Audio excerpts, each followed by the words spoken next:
Thank you very much to all of you for being here today. It's such a pleasure to see such a turn-up. Before we begin, I'd like to just take a moment and thank Swire Properties for organizing this series of conversations at Art Basel Hong Kong. I'm especially grateful to the team behind the Swire Lounge Talks, Tanya and Levina, and of course, always grateful to Patricia Ip at Swire Properties for their incredible support and dedication and commitment to the arts. This panel, which is the launching panel for the Swire Lounge Talks, is called Art and Technology. It will be moderated by myself, Amir Gad, exhibitions curator at the Serpentine Galleries. In case you haven't seen the show yet, we opened last week an exhibition of Zaha Hadid's works at Artistry, so please go and see it. I am joined today by Peter Boris, who is the Executive Vice President at Pace Gallery. He has worked extensively with private clients, public institutions, organizing exhibitions in the United States, Europe, and Asia. Peter oversaw the launch of Pace Beijing in 2008 and continues to help coordinate the gallery strategy for Asia and the Middle East. In 2014, Peter organized the first US exhibition of Team Lab, a collaborative of digital artists based in Tokyo. Right next to him is Takashi Kudo. Takashi Kudo is Communication Director of Team Lab. Team Lab, also as part of Pace, who exhibited in 2014 with Pace Gallery. Team Lab is a collective, interdisciplinary, creative group that brings together professionals from various fields of practice in the digital society. Artists, programmers, engineers, CG animators, mathematicians, architects, and I think the list goes on, and it's an incredible list. Right next to him is Freya Murray, Program Manager and Creative Lead at Google Arts and Culture Lab. The lab is a place where tech and creative communities come together to share ideas and discover new ways to experience art and technologies. Freya and I had the tremendous honor of working together on an exhibition that is currently, again, on view here. So an amazing roster of speakers that is here, and really looking forward to finding out more about the type of works that they do. And what we're going to do is that each one of them will begin by introducing the projects that they've been leading on before we lead this into a conversation. Peter, would you mind starting and telling us a little bit more about Pace Gallery, and especially Pace Gallery in relation to Team Lab? Thank you. Pace Gallery is, as you may know, has been around for about 55 years or so.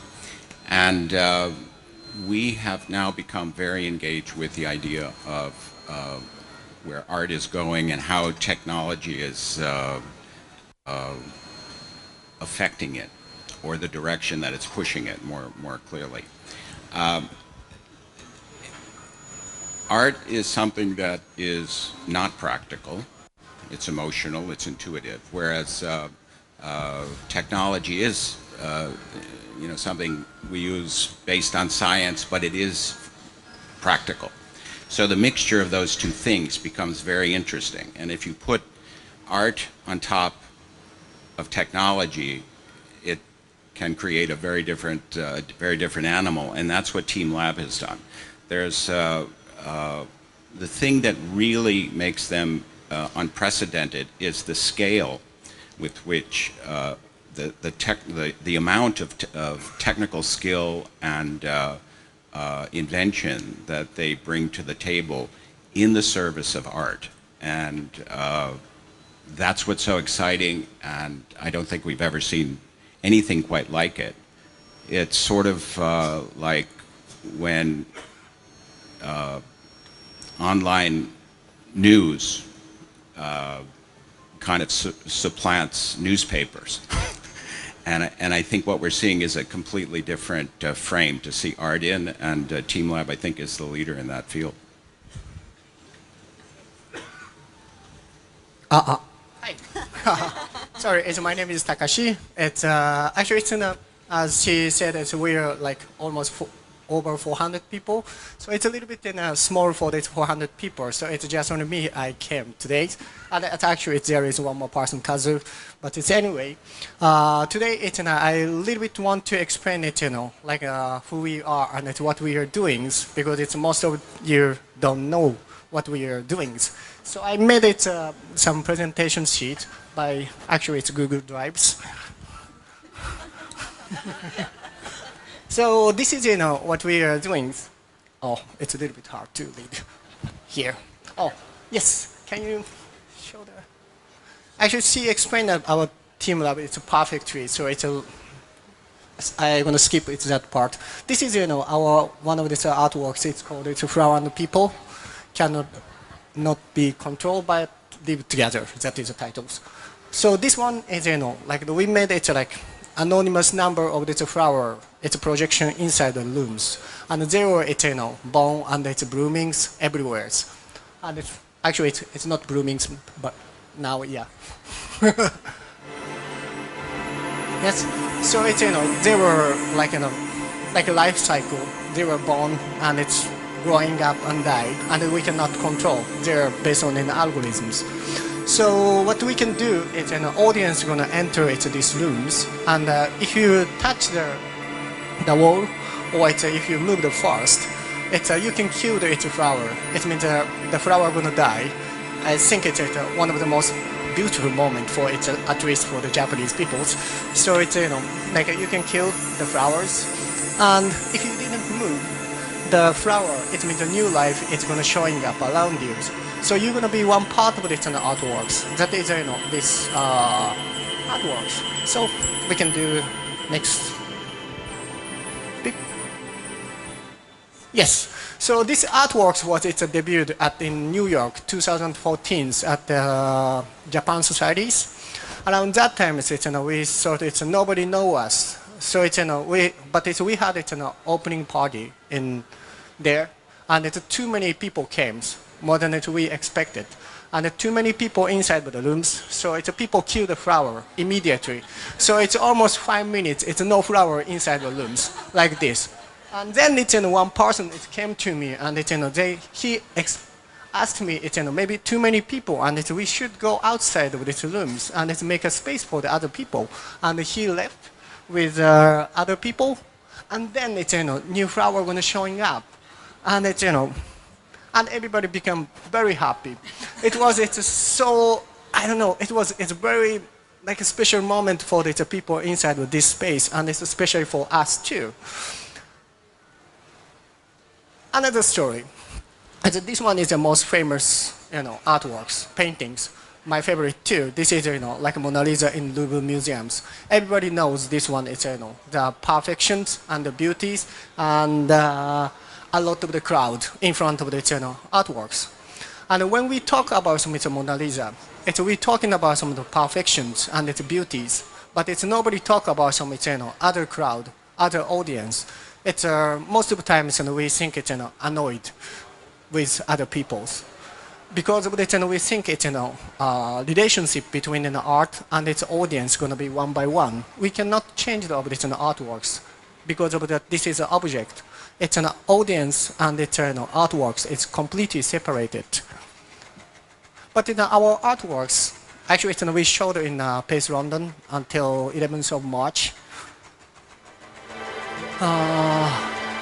Yeah, this is also like one of the exhibition. You're gonna be one part with artworks. It's maybe I don't have times to explain everything, but there is so many technology and so many things happened, and you're gonna be have very interesting experience. So it's okay. Thank you. So what we think is, like if you think about it, if there is kids learning inside the installations, most of the times, people are annoyed. But it's inside on our digital art. It's the kids learning inside of its artworks. They're gonna blooming the flowers more, and it's gonna be more beautiful moment. And this is another sample. Actually, this is me. We installed it flower on the people. at London, and 2 days I didn't sleep. And I passed out on the floor, and I didn't wake up like in 2 hours. And it's around me, I didn't move, so it's so many flowers around me after that. And it's my Basswood member took pictures and it's uploaded on the Instagrams, and people put a lot of the like buttons. And the point is, I'm 39 years old, 2 days no sleep, and I slept on the floor, and it's even me, I became one of the beauties. And after that, what we think, if we're going to think about some little bit more relationship between not only in art and me separatedly. We're going to be one part of it in the artworks, and we can think about some little bit positive to the other peoples. Just imagine if 39 years old guy slept on in the Mona Lisa, what's going to happen? After 2 seconds, I'm going to be kicked out. But inside of our artworks, even that thing is going to be like one part of the beauty, and we can be positive to the other people. And we believed this is kind of like a potential, or it's some kind of what we want to do, or what we have interested in. It's a relationship between humans and other humans, or human and its world. Thank you very much. That is what we are making.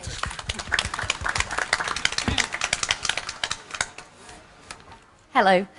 So I'm going to talk to you a little bit, just give you a quick overview of Google Arts and Culture, and then briefly talk about some of the projects we've been doing recently at the lab. So we'll start with this side here. So Google Arts and Culture, for those of you that don't know, is an app and a website, and it puts thousands of artworks, collections, stories from all across the world at your fingertips, and you can explore them really close up. You can kind of see here in close detail, so you can kind of really get and explore artworks in ways you might not be able to kind of explore them when you're looking at them in a gallery. So it's that complementary experience. And so Google Arts and Culture, as it's known now, it started 6 years ago, and it started very much with a handful of museums that we worked with, and now we have kind of over 1,000 cultural institutions that we partner with, who are making kind of the most of our technology, and also putting their stories for people to explore all across the world. And our aim is kind of, I guess, twofold in a way. One is to make arts and culture accessible for everyone, and to help kind of cultural institutions make the most of kind of technology and digital opportunities, and also to preserve cultural content for the future. And it very much, so in terms of kind of why we're doing this, well, kind of part of Google's core mission is about making the world's information accessible. And we see, of course, culture is very much a part of that. And then we also have a lab that's based in Paris.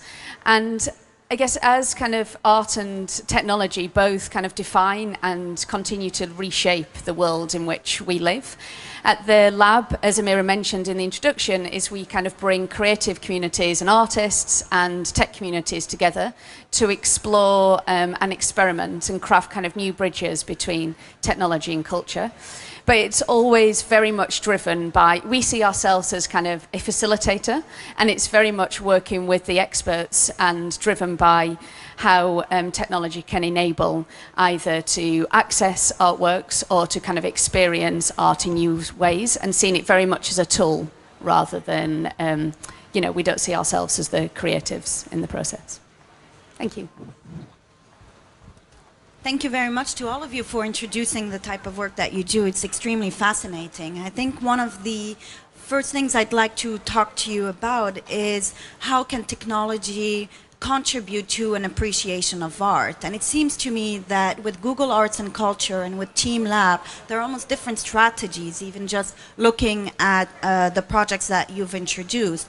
In a way, with Team Lab, you spoke to us about this, the power of an immersive installation, the power of the emotion that can be used. Of course, you didn't go into the technology behind it, which is extremely complex, and I think it's also worth touching on it a little bit. On the details of that. On the other hand, with Freya, it's almost a difference between the user and the user and then the software. So with the Google Arts and Culture as a facilitator, contributing to arts and culture, facilitating for museums and institutions in order to make the most out of technology, like you said, and also pushing the boundaries of technologies. But it's also becoming a platform, a resource, a collaboration. With TeamLab, it's creating settings and situations in which people can go and experience it. I wonder if you would share that, if you believe that both of your strategies are different in terms of how we implicate technology.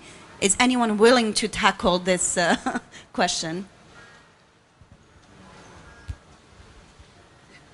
No. So I think, yes. So I think in terms of, I think it's totally right. In terms of what we're doing is basically, like, just to give an example from some of the projects that we've been doing from experiments where we've been looking at how applying kind of machine learning to kind of navigate art collections online and enabling users, as you say, in that relationship with uncovering and exploring artworks, to about having the kind of conversations, like just before Christmas we brought together it was over 70 kind of artists, architects, scientists, engineers together to have a conversation about kind of the role of, what is the role of machine learning within a cultural context, and bringing kind of bringing people with different experiences together to have and facilitate those conversations, I think is very important. And it kind of a big question that came out of that is, as we increasingly kind of rely on, as humans, we rely on technology, how does that affect our place in the world? And I think that's where we look at it then in terms of, as new technologies emerge, is inviting artists in to explore how they use that as a tool to expression and how they use that in their practice. Whereas with TeamLab, you're doing the creating.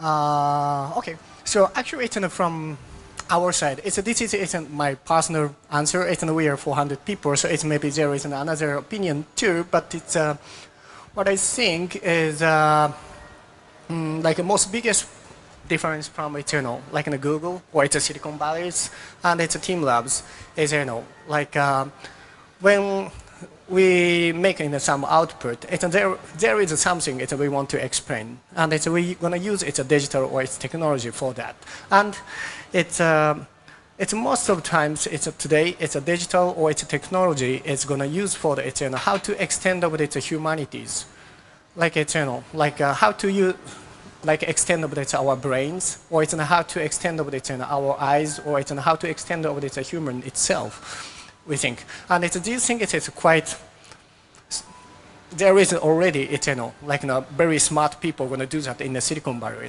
And what we have interested in we want to extend over like a physical world itself. I mean like there is a little bit difference. There is an internet, and we can connect to the internet through anything. We can use our personal smartphones, or it's on a PC, or it's a Macintosh, or whatever. But what we have interest is we want to extend of the space itself, and like when you conscious or unconscious, you're gonna be one part of artworks, or you're gonna be one part of the beauties. That is our final purpose. So we use the digital or technology just only for that.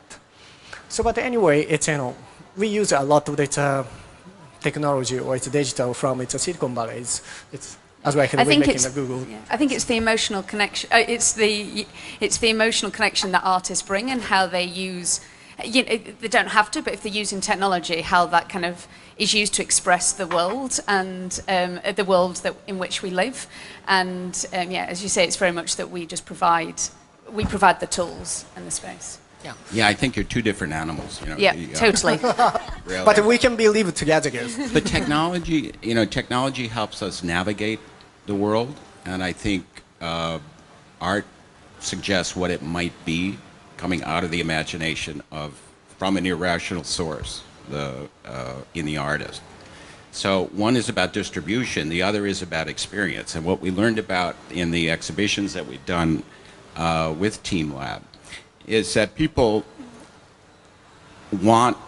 they don't necessarily need to possess an object as a painting or whatever. It's the experience that they take away, and that's now becoming as important. And their work, if you compare their work or stand in front of one of their works for 5 minutes and see what you feel and what you think while you're standing there, and then go to a painting that you love in the fair here, that, and do the same thing, and then you get an idea of the dimension that they're bringing to art making. I would agree with that. I mean, in a way, I think the quote that you started off with, Takashi, with your slides, is almost the common ground of it all. I mean, your quote said, digital art can improve the relationships among people. And I think in a way, that's also what brings together both strategies, even if they are different animals. It's the role that technology can play and how the impact of technology can also affect not only people but also institutions. So we're looking really at the micro and the macro level here and the type of effect it can lead to. Now the question is of course a lot of assumptions are made as well when it comes to digital technologies, how alienating they could be, but at the same time we recognize the importance of digital technologies as really leading and taking such a greater part in our lives. And I wonder if you could share some thoughts with us on this particular point. Why do we need digital technologies within arts and culture? We've already seen some of its fruits, but at the same time, how do you respond to this comment that is so often made about the alienation of technologies, and how through your work have you also gone against these particular ideas? From our side, actually, we had it, like the last exhibition in London, in the rooms. We made it 6 independent artworks, and there is like the monitors work and the projection works, and they were independent, but they were affected each others, and there is no boundary and between artworks to the another artworks. And the things is, like digital, we can, like, the most biggest part for us is, we can explain it changing itself. I mean, it's, like, or it's a concept or ideas. It's inside with our brains. There is so many concepts and ideas.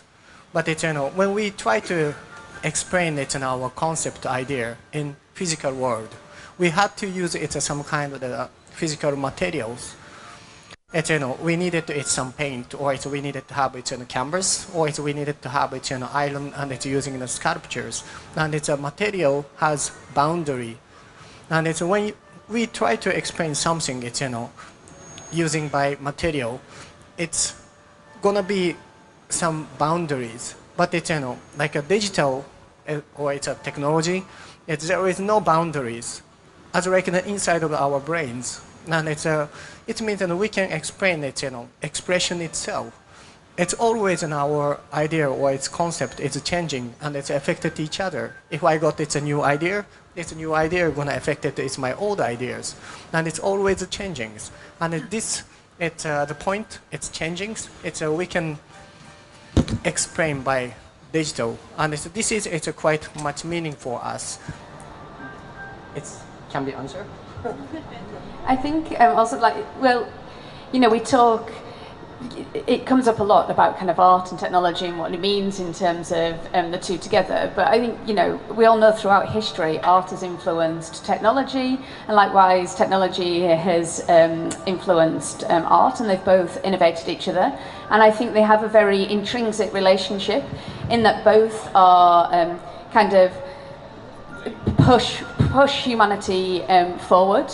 Technology-wise, not always arguably in the best ways, but in terms of they are, at the core about innovation and kind of looking at the world in which we live and expressing that. So I think it's not something that's new, but as more and more technology does become part of our everyday lives, and it becomes almost sometimes an extension of ourselves, it's at looking at how these tools are used. But I think it's very much that it always needs to start with, for me, I always think it starts with the kind of the content or the story or what it is that's wanted to be expressed. and then the technology is secondary to that. And I think that differs in terms of different practices. But with the Zaha Hadid exhibition that we collaborated with Amira and the Serpentine Galleries on, you know, her, well, the title of the exhibition here, There Should Be No End to Experimentation.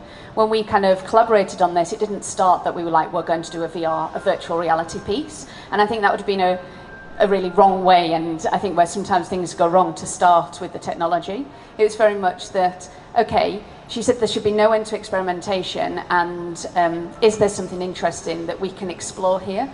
And working with the Serpentine Gallery and the Zaha Hadid Foundation, it was looking at, well, her paintings, kind of they preempt virtual reality in a way in terms of the use of perspective. So would it be interesting to kind of experimenting with taking kind of the DNA of her paintings and translating this in a virtual environment? So I think it's kind of the starting point that's important to think about. Well, what's great about both is that, and what's happening, I think, in the real world, is that technology like Google can take what the artists are doing, and the artists will use technology in a completely different way than a scientist would, or someone. And I don't think, in general, digital technology, if you paint a flower in oil paint and you paint one with digital technology, neither one is real, you know, or more real than the other. And so why should our response be any different to that painting painted in oil than one that uses digital language? But the exciting thing about technology and art is that the poetry, or I think of it as the irrationality of art, kind of can be distributed on to a mass audience more easily, and that's what we've never had. That, you know, you would have to go to a museum, or you would have to see it in a very special place. They're like cathedrals, whether it's a gallery or a museum or whatever. And the potential at least exists, although I don't think the vehicles exist yet. But for a mass, you know, distribution of art, of sensation, of whatever art can give you, lifting you, whatever, might be distributed across a much broader spectrum of people, and that's got to be good. What could possibly go wrong? I really love what you're all saying, this idea that the digital technologies can be an extension of our thinking, that it's not to be considered, it's just a tool amongst others, and it is coming secondary to the content. It's coming as another methodology that can be adopted in order to achieve a certain effect or certain works. And I think that's really important to also approach it in that way, and how we can further understand the harmony that can exist between art and technology, and the impact that it can also have with dissemination. Yeah, Peter? I mean, it's the separation is the mistake. It's one living thing within another living thing, and one is intuitive, one is rational. It's just like us. Our consciousness living in an unconsciousness, or as you know, Takashi would explain to me his relationship to nature as a living thing within a living thing. And Western ideas separate things, whereas I think coming in Asian philosophy and Asian sensibility, it does not. And the sooner we get to understand ourselves as living things within living things, and start to even see separations like art and technology as one complementing the other, one literally feeding the other, then I think the world will become more understandable. But it's right now in a convulsive state, because it's recreating itself literally, and technology is one big reason why it is. I think also as well, like technology can move so fast, and there's kind of new developments happening all of the time. And I think I often think about, and when questions are asked, kind of around, are we losing like the craftsmanship, which I think we can see kind of through TeamLab, absolutely not. But I think it's about really it's how we go beyond thinking sometimes where it's like, oh, there's a new shiny new toy, let's play with this and create something with it, and how we go beyond and think, why is that tool being used, and is that the kind of the best tool to express what we want to express. And that's where I think it gets really interesting. And I think often, like with virtual reality, it's it's still, particularly within an arts context, at a very kind of beginning and experimental stage. And I'm excited at when it gets when that's pushed, and the people that are going to push that forward in the most exciting way are artists, and how they then, from hacking the technology and really pushing and really playing beyond kind of the tools that are just immediately available, and look at how that can be used. I think it's interesting. I mean, it's interesting. At another talk yesterday, the comparison was also made that in the early 1960s, when it came to film took time to be accepted as an art form. And can we consider also virtual reality or even artificial intelligence in that phase? Are we in that state right now where there is a little bit of a reluctance? At the same time, we are experimenting with these technologies. At the same time, artworks are increasingly, I mean, just go and count the number of artworks that deal with the virtual reality that are presented here at Art Basel Hong Kong. And are we exactly in that state? And before we started this conversation, Peter, you said also something interesting, where it was about how you first came across the work of TeamLab, and then the decision of presenting and doing an exhibition of their work, and also making that difference of the fact that they were from Japan was very important, because it also did not have that separation that we're just talking about, that is somehow dominating our Western thinking, but that I also think is evolving. Do you want to say some more about that? No. Oh, well. Wait, I can In that say case, Well, no, I've learned an incredible amount. I was, through TeamLab, and I had gone to Japan for 30 years and had had tremendous immersion in it. But as far as understanding the fundamental nature of the world I was living in, I've learned more in 4 years listening to Ikan Sanada and Takashi and others about what it really is, the difference. And that is, it comes down to an empathy with nature, which suggests a certain way of being in the world. And it's reflected in the space that they present in their work. It's a shallow space. It's a multi-point perspective space, as opposed to a depth space, a single-point perspective where, like, your eye goes to the most important meaning. And here, in one of their works, you can enter in any point, and you walk, you go through it, and you gather meaning, or you collect meaning, or you generate meaning as you see fit. So you're creating it. And this idea of creating our own reality, which I think that is parallel to, is what the new rules of the universe are about, I think. The responsibility on us to create, and freedom to create, with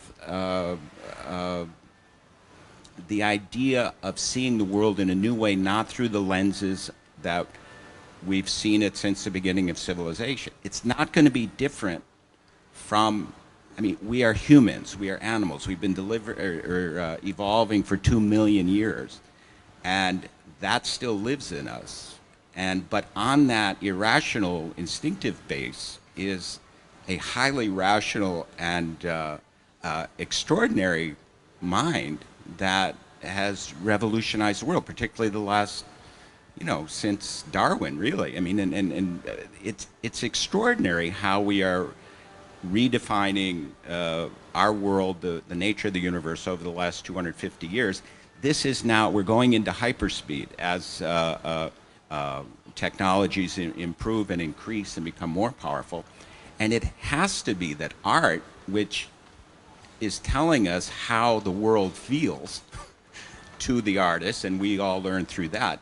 How can art not be very, very involved with this new medium in one way or another? And the fact that they have the scale of the group, it gives them a kind of muscle that most artists who would be working independently or in a small group wouldn't have. So the scale of the technological muscle that they have allows them to respond in kind to the scale of the issue. And I think they do it really in an interesting way. So, it's my opinion is, like, I cannot explain by words very well, but it's, I try as, like an independence and it's a boundary. It's not opposite way of thinking. Can be, it's, exist at in same times. Like, sometimes, people think it's independent and it's making a boundary is, like completely opposite. It's when you are become independent, you should make it, like the boundaries. But I think it's not, and it's like it's, internet, and especially there is, like everybody is independent and there is no boundary. That was it, first we had it, some kind of dream for the internet, and it's, what we are making on the installations is we try to make it no boundary, like installations, and we believe it's, like these words also can be very positive, and it can be very, at least for us, we think it's very nice. So it's and it's the point is, we cannot change our mind or the values of the the thinkings. It's expected except experience. It's if we talked, maybe we think it's we understanding, but it's we understanding is by full bodies. So it's we need an experience. So that's the reason why we try to make it installations, and it's you're gonna be one part of it. It's artworks, and it's you're gonna be connected to the another audience, and it's through that experience, if people could feel it's you're gonna be independent, but in the same time it's there is no boundary, and it's you're gonna be the beauty. It's if I don't know. I try to explain by words, but it's like I hope it's you're gonna have it in our installation. It's much easier to understand. Well, the experience of your work, and I think that is critical. If you think of the Western societies becoming sort of hyper-rational over the past 100 years, and now in a state of hyper-rationality, law of supply and demand says that because we're human and we need more than just more than just rational relationships to the world, we need an emotional and intuitive relationship, then that art which delivers that will be attractive to an audience. And that's what we found. So I think art from Asia, art from India, art from Africa, art from places that are not automatically thought of as art-making centers, they're delivering a content and a feeling that is like water in the desert in the West. And I think that's because he's in the middle of it, he can't see, he's not missing it. Like, I felt I connected to something that I didn't get from Western art. But he wouldn't necessarily understand that because he's not living in the middle of the West. He was living in Tokyo. So it's not missing there. But from all the exhibitions that we've had, the reaction of people and the agreeableness, whether it was a 2-year-old child who just wanted to crawl around, or a scholar from Harvard, or people in between who knew different degrees about art, everybody looked and everybody had the same kind of calm come upon them. And I mean, I've not seen that. There's no politics, there's no ego, there's no identity. It is really about beauty, their work, and almost exclusively. But that face is grounded in an extraordinary complex amount of technology, and that's what makes it, I think, another thing that makes it unique. But you don't notice the technology, you notice the beauty. I think that's really important because it feels like when I was at the exhibition recently, it's the simplicity. It feels like it's the simplicity of the experience. You just kind of, it's the beauty in the environment over, you don't really think about actually what's gone in and what's making these things happen, because it almost feels like they happen seamlessly, which I think is nice. I think, I mean, it's a beautiful point on which to also end this panel and then open it up to the public, also realizing that, of course, art can also see the potential in everything, and that's, I think, also one of the beauties of the arts and culture. And I wonder if anyone has a question or a comment. Thank you very much for the discussion. Historically, artists are individuals. They perfect their art, and then they can do whatever they want on a very simple canvas. But with the technology, the artists are creative people, and you need other people to enable your thoughts to make into reality. So it needs a lot of assistance from the engineers and who can put that seamlessly into your beautiful artwork. So I'm interested in knowing how that creative process works, from ideals to realization. Thank you. Okay. Actually, it's, our process is, like, when we making the prototypes, and it's we making the reviews, and it's we prototypings, and it's make some things. Actually, it's, we make it at the teams. Like sometimes we have it's mathematicians with groups for its algorithms, and it's architect, and it's of course different computer language programmers, and sensors, robotics, and it's things is like when I compare with it other like fine art. What we have to do is we have to invent it in a brush, and we have to make it like paint. And we have to make it a tube for the paint, and we have to make the canvas itself too. It's everything that we have to create from zero. So it's we have to make it by teams. Otherwise, we cannot make it output. Of course, we use it with like the hardware, like the projector or its monitors. But when we make it like space installations, we need a engineer from its sensings, and we need people from its hardware, robotics, like mathematicians. And we have some kind of its concept, or we have some kind of an image we cannot explain by words, but it's like some kind of a joke. It's we can laugh, but we cannot explain by words. And we make the teams with it inside of the team labs. And we make something that have our image on in the prototypes, and we feel something is weird, and we need to try to fix it. It's sometimes from its algorithm part, and sometimes from its sensing part, sometimes from its architect part. We don't know, but it's the process is like sometimes 8 months or it's 1 year. We're prototyping, and we talked. We make it test rooms, and we have experience by ourselves. We have just inside of our mind, and it's with other people also. So it's we have experience, and we try to talk. This part's something weird. I don't know. It's something that I cannot laugh about that. So we're gonna change sometimes script or concept or whatever, and we try to make it output. So anyway, we need teams to create an output.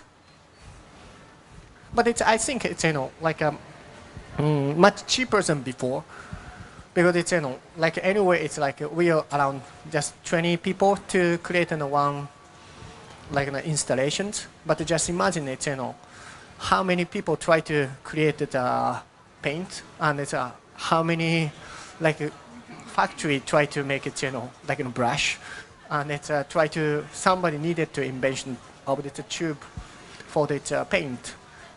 It's, if you think about that, it's much cheaper to create something of this our image to be in real, I think.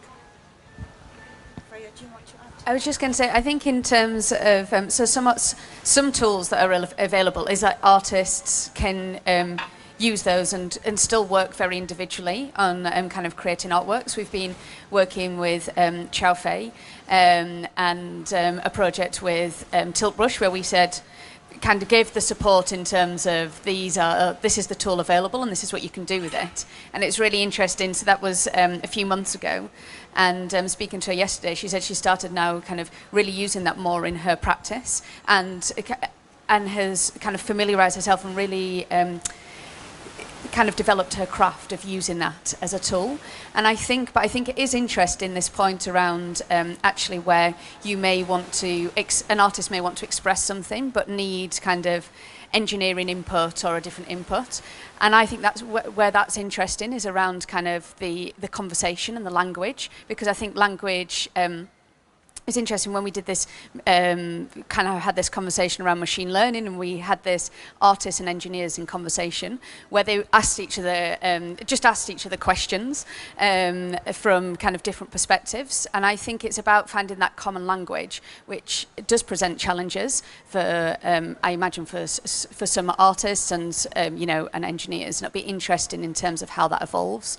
But I think it's very much around the language. But it's a really good point that you make.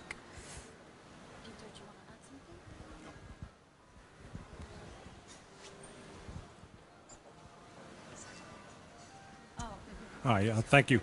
Quick question regarding the Google project. Could you share with us something that you've learned about your audience, either in terms of who they are or how they visit your sites and what their viewing patterns are, that might have surprised you? It's a good question. So I think in terms of, because I work very much kind of in developing the creative projects for the lab, so I'm not an expert in terms of the kind of the viewing patterns, because I'm thinking you mean in terms of kind of the app and the website. I think what is interesting is in terms of the reach. We have a large audience actually who use it based, and I'm going to say very broad because I don't know the exact parts, but in the region of Africa, and in terms of, and in some more rural areas, and I think that's around having kind of the virtual access to the inside of museums. With Street View, that was, it used to always be outside, and it was through kind of Google Arts and Culture that we first did indoor Street View and adapted the camera for that, because it was about being able to give people access where they may not be able to travel to the Guggenheim or Campes Gallery, etc., that they could go and experience that. So I think in terms of, it's really diverse in terms of the kind of the geography of people who are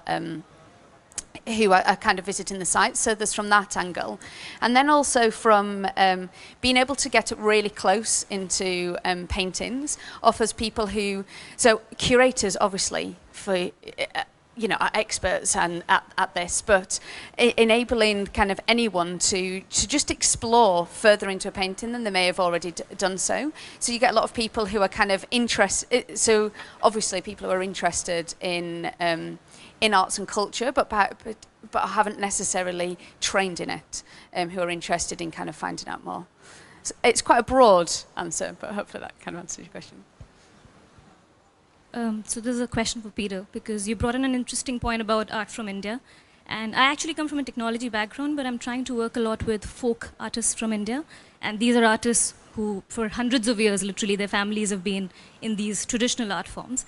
All their stories, although being beautiful, and I love it, but they're very old stories because they talk about village life, all how life used to be at that point of time. So, for example, this is actually painted by one of the artists. But I struggle with how to make it relevant in today's times, yet maintain the integrity of their storytelling. To make it a little relevant, because art is ultimately supposed to be a commentary on life as well at some point, right? So how do I still make it relevant that people can still identify with it and yet still maintain those old stories and beautiful art that they have? I don't understand what you're asking. So how do you make the the stories are all very old stories. Like this, all this art is traditional folk art, Yeah. right? And in today's times, it's not exactly a reflection of today's times. Oh. Well, I don't think you can make it. I think the value or the content of that story, which if it's been told for a long, long time, then there's probably something there. And then it just becomes, I mean, practically an issue of presentation.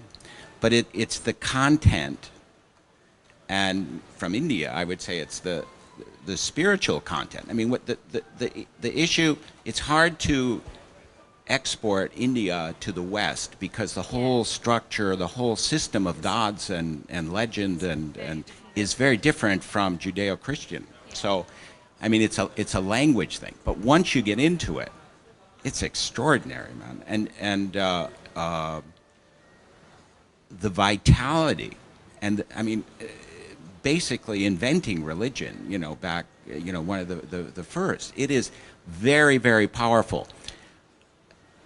What needs to come out from within, from the ancient, will come out, and you just create the means. It'll happen, but you've got to put artists in the role of expressing that content in, you know, you can't do it rationally. An artist has to do it, so it's just to, you know, expose them to it and just keep doing it until you do it, until they do it. But it's there. I guess part of your question also has to do a lot with this idea of how can we. I mean, it doesn't matter, does it? You can all hear me? Yeah.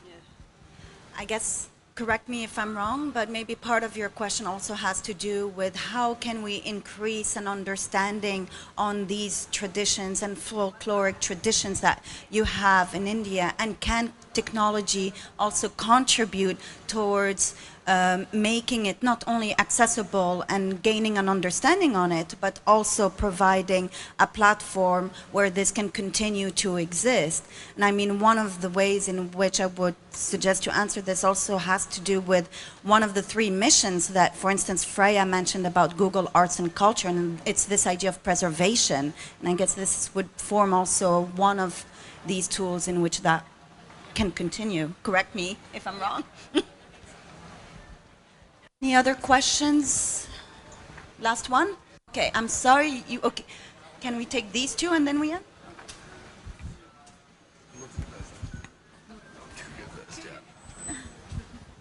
Thank you. I'm not sure, this is maybe looking a bit too far in the future, but let's say you have a hybrid of both of your animals and you take the art form that you're trying to express, and, you know, with VR and maybe holograms becoming more sophisticated, that once you strip the hardware and you have these sort of works being able to be projected anywhere and being able to be viewed on an iPhone on the go, where do you see the role of the collector going with the progression of digital art?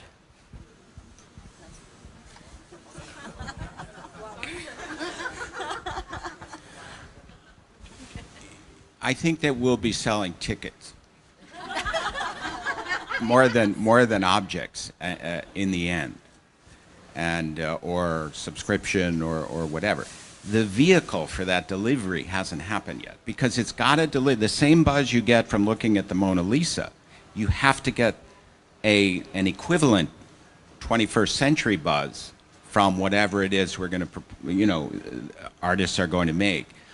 And I think that's possible. I don't think we have the delivery system yet. The closest thing, or the most interesting thing, or an interesting, extraordinarily interesting thing, is their environments.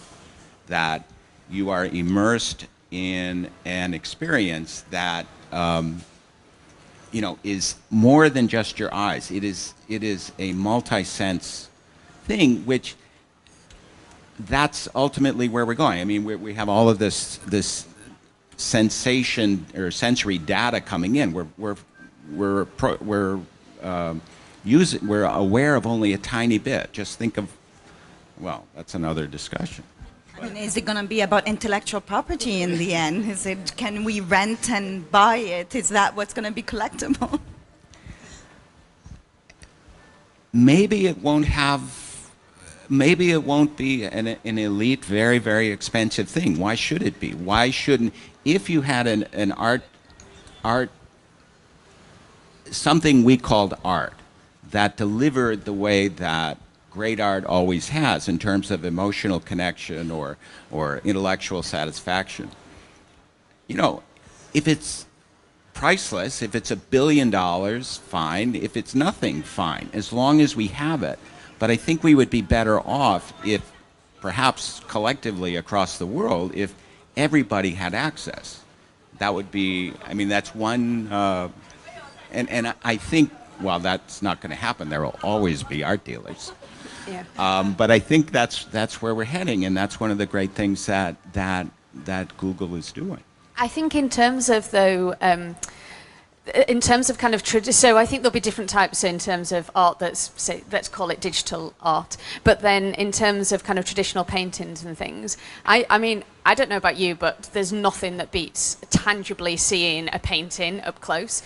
And I was at the Mauritshuis in Rotterdam a few weeks ago, and I was really excited because I hadn't been there before and I could see the girl with the pearl earring. And I was talking to the director of the gallery there, and she was saying, actually, because the poster that can be, it's such a great poster, she said, the girl with the pearl earring, and because that's been distributed almost as a poster so widely, it has made it so unbelievably popular for visitors because they just want to see the real thing. And I don't know, I don't think that's ever going to go away. Yeah, I don't think we're going to lose our ability to appreciate paintings, but I think the creation of future art may not necessarily be I think object-based. there's two things. Yeah, absolutely. Yeah.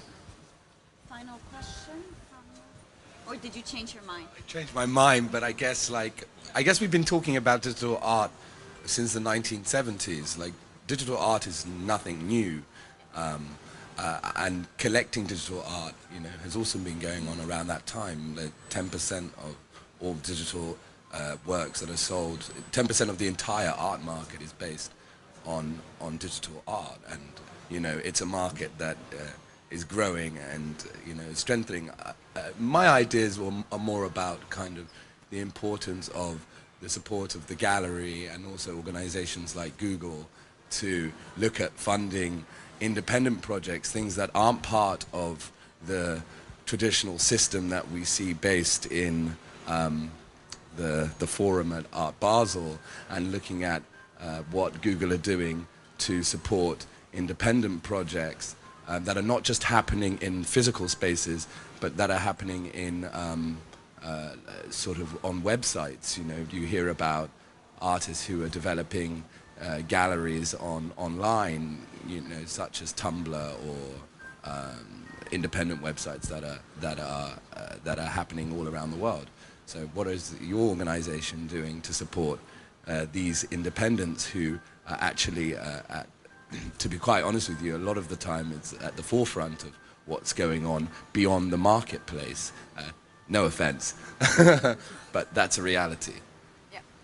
Well, I think it's very much through in terms of how, as I said at the lab, it's very much about kind of experimenting and bringing in artists and looking at how we support those projects. So it's always very much driven by what the artists want to do. We've just, so in terms of like we work with like the likes of Rhizome, and we've been looking at kind of more broadly at digital preservation, and then individual artists who are creating artwork specifically for kind of an online platform. And it very much, we don't have kind of a formalized strategy of how we work with artists, because we see it very much as kind of bespoke. So I don't have kind of a set answer because it's very much driven by the individual. Yeah, and it's from my side, it's we want to create it like a huge artworks.